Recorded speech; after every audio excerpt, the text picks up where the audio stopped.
ம். ஹலோ மக்களே! இன்னைக்கு நான் பார்க்க போற பாக்கியராஜோட எப்படி இறந்தாரு? அவரோட என்ன ஆயிடுச்சு? அப்படின்னு தான் நம்ம பார்க்க போறோம். அவர் காலைல எப்பவும் போல நேத்துலாம் வந்து குஷ்பு அவரோட மகள் கல்யாணத்துக்கு போயிட்டு தான் வந்திருக்காரு கோவாக்கு. ஆனா வந்து இன்னைக்கு மார்னிங்ல அவர் வந்து உடல்நலக் குறைவா ஹார்ட் அட்டாக் வந்து இறந்துட்டாரு. காலையில வாக்கிங்லாம் போயிட்டு தான் வந்திருக்காரு. ஏதோ சடனா ஹார்ட் அட்டாக் வந்தனால அவர் வந்து மாரடைப்பால இறந்துட்டாரு.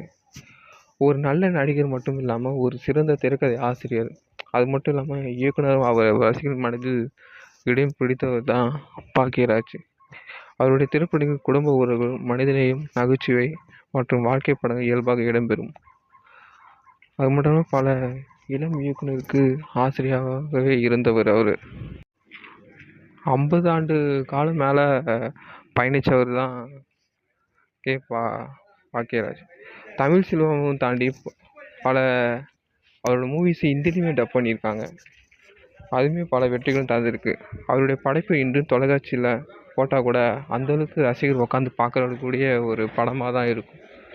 அவரோட வெற்றி படமே பல படங்கள் இருக்குது. அவர் வந்து எந்த கேரக்டர் கொடுத்தாலும் அதுக்கு உள்ள அந்த கதாபாத்திரம் சென்று நடிக்கக்கூடியவர் தான் அவர். ஒரு கலைஞரின் உண்மையான வெற்றி அவருடைய உருவாக்கிய படைப்புகள் தான் காலத்தையே தாண்டி மக்களின் மனதில் வாழ்வதில் தான் இருக்கிறது. அவரின் திரைப்படம் கலை பங்களிப்பும் என்றும் நினைவில் நிற்கும். மக்களிடம் என்னைக்கும் போகவே போகாது.